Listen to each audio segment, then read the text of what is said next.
Good morning, good morning. We are doing our angel video this morning, going into this book. I'm going to be talking about human appearances. When angels appear to people on earth, they sometimes look like human beings. In Genesis chapter 18,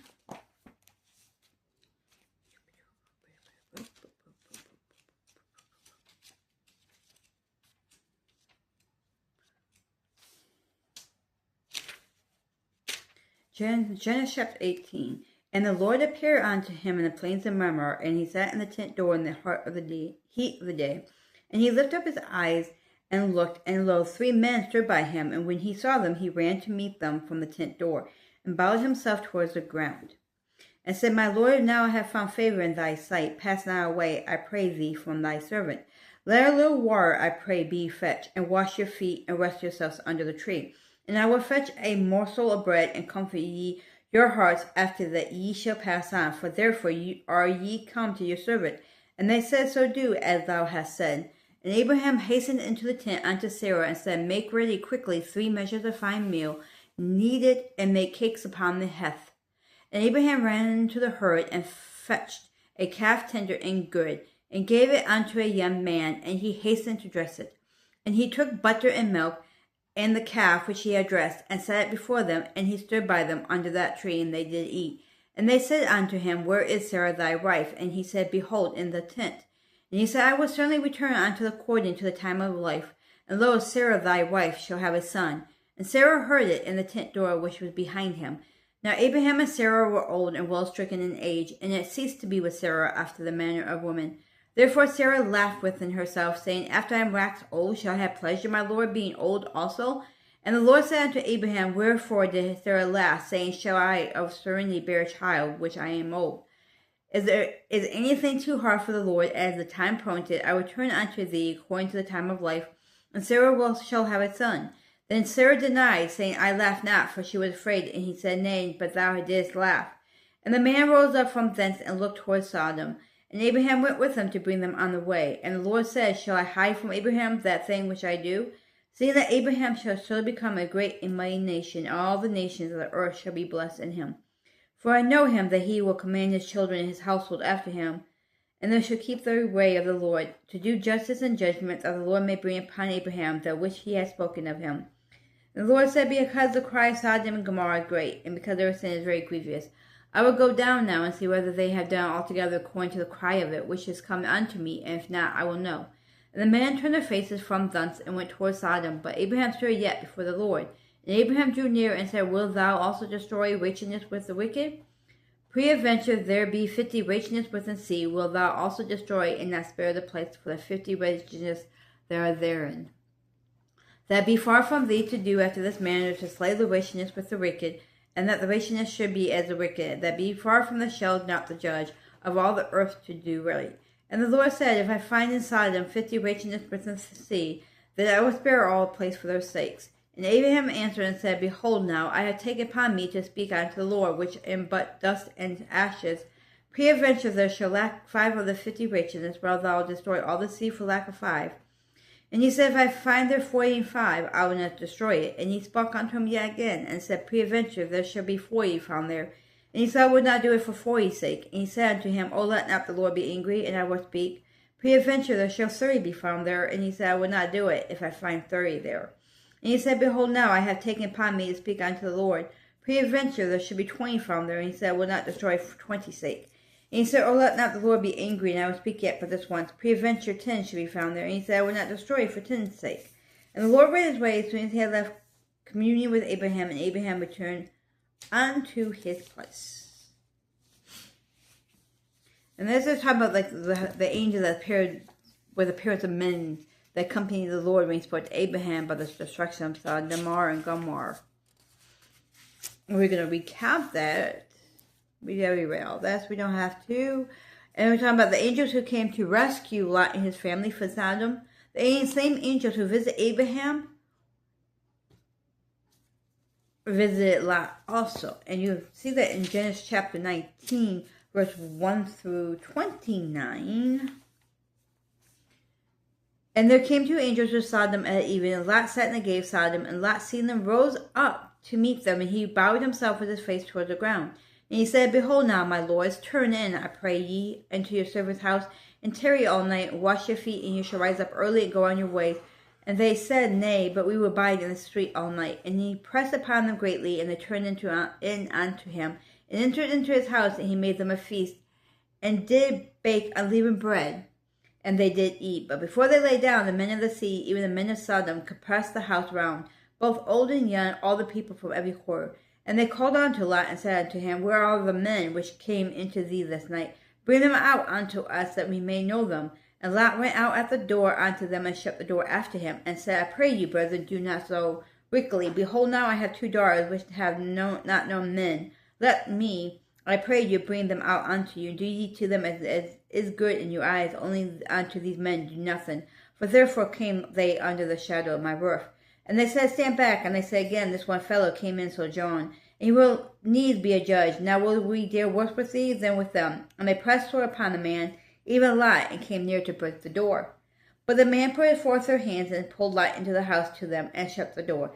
And they smote the men that were at the door of the house with blindness, both small and great, so that they were weary themselves to find the door. And the man said unto Lot, Hast thou had here any besides son-in-law, and thy sons, and thy daughters, and whatever thou hast in the sea? Bring them out of this place. For we will destroy this place, because the cry of them is waxen great before the face of the Lord, and the Lord has sent us to destroy it. And Lot went out and spake unto his sons-in-law, which married his daughters, and said, Up, get you out of this place, for the Lord will destroy the sea. But he seemed as one that mocked unto his sons-in-law. And when the morning arose, and when the angels hastened Lot, saying, Arise, take thy wife and thy two daughters, which are here, lest thou be consumed in the cruelty of the sea. And while he lingered, the man laid hold upon his hand, and upon the hand of his wife, and upon the hand of his two daughters. The Lord being merciful unto him, and they brought him forth, and set him without the sea. And it came to pass, when they had brought them forth abroad, that he said, Escape for thy life, look not beyond thee, neither stay thou in all the plain. Escape to the mountain, lest thou be consumed. And Lot said unto them, O no, not so, my lord. And behold, now thy servant hath found grace in thy sight, and thou hast magnified thy mercy which thou hast showed unto me in saving my life, and I can't escape to the mountains, lest some evil take me and I die. Behold now, the sea is near to flee unto, and it is a little one. O let me escape thither, it is not a little one, and my soul shall live. And he said unto him, See, I have accepted thou concerning this thing also, that I will not overthrow the sea for the which thou hast spoken. Haste thee, escape thither, for I can't do anything till thou be come thither. Therefore the same name of the sea was called Zoar. The sun was risen upon the earth when Lot entered Zoar. Then the Lord rained upon Sodom and upon Gomorrah brimstone and fire upon the Lord out of heaven. And he overthrew those seas, and all the plain and all the inhabitants of the seas, and that which grew upon the ground. But his wife looked back from behind him, and she became a pillar of salt. Abraham got up early in the morning to the place where he stood before the Lord. And he looked toward Sodom and Gomorrah, and toward all the land of the plain, and behold, and lo, the smoke of the country went up as the smoke of a furnace. And it came to pass, when God destroyed the cities of the plain, that God remembered Abraham, and sent Lot out of the midst of the overthrow, when he overthrew the seas in which Lot dwelt. And then you got Ezekiel. He had a vision that the angels was carrying out God's judgment, and it looked like men also. And in Ezekiel, you just have to give me patience to find Ezekiel, because I don't really go into Ezekiel that much. Ezekiel chapter 9, verse 1 through 2. He cried also in mine ears with a loud voice, saying, Cause them that have charge of the sea to draw near, even every man with a destroying weapon in his hand. And behold, 6 men came from the way of the higher gate, which listeth toward the north, and every man a slaughter weapon in his hand. And one man among them was clothed with linen, with a writer's inkhorn by his side, and they went in and stood beside the brazen altar. And then Daniel spoke of it, his encounter with the angel Gabriel, who had the appearance of a man at the beginning. And you can find that in Daniel 8, verse 15 through 17. And it came to pass, when I, even I, Daniel, had seen the vision and sought for the meaning, then behold, there stood before me as the appearance of a man, and I heard a man's voice between the banks of the Lee, which called and said, Gabriel, make this man to understand the vision. So he came near where I stood, and when he came, I was afraid, and fell upon my face. But he said unto me, Understand, O son of man, for at the time of the end shall be the vision. When angels appear in human form, they always will look like males, but there is a noble expression. The Bible tells of two angels who had the appearance of a woman. Their rank is not mentioned in the biblical account, but they had wings like the wings of a stork, and the wind was in their wings. They performed their mission in a spectacular way, lifting up a basket of wickedness between heaven and earth. And you can find that in Zechariah chapter 5, verse 5 through 11. Then the angel that talked with them went forth and said unto me, Lift up now thy eyes, and see what it is that goeth forth. And I said, What is it? And he said, This is a epithet that goeth forth. He said, Moreover, this is a resemblance through all the earth. And behold, there was lifted up a talent of lead, and this is a woman that sitteth in the midst of the epithet. And he said, This is wickedness, and he cast into the midst of the epithet. And he cast a weight of lead upon the mouth, therefore. Then lifted up I up my eyes, and looked, and behold, there came out two women, and the wind was in their wings, for they had wings like the wings of a stork, and they lifted up the epithet between the earth and the heavens. Then I said to the angel that talked with me, Whether do these bear the epithet? And he said unto me, To build it in a house in the land of Shinar, and should be established and set there upon her own base. It seems from the biblical accounts that angels who appear as men had awe-inspiring quality about them that reveal their angelic nature. But we also are told to be hospitality to strangers because they may be angels disguised as humans. And that is found in Hebrews chapter 13.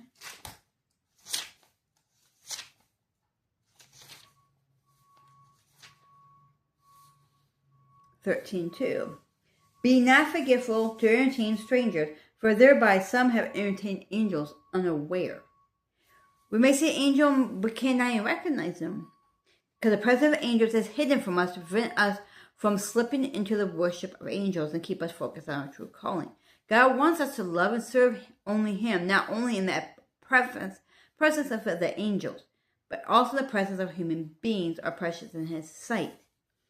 And you're going to find that in 1 John chapter 4, verse 20. If a man say, I love God, and hath his brother, he is a liar. For he that loveth not his brother whom he hath seen, how can he love God whom he hath not seen?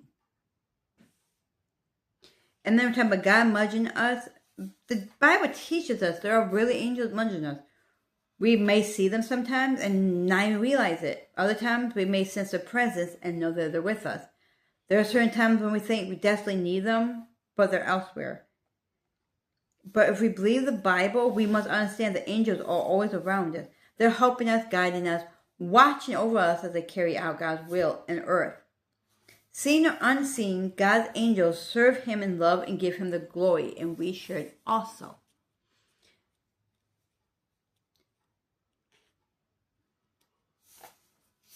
The angels are continually working for the will and kingdom of God. We must always keep in mind in regard to angels. No matter how magnificent or powerful angels are, we should remember that they are servants of God and as we are, and He is alone to be worthy and honored and worshiped. And then tomorrow we're going to go into part 2, talking about the roles of angels, chapter 4, talking about types and ranks of angels. That will be tomorrow. Stay dry today. Stay safe. I will be back at 5 with my Ricker readings. So I love you all.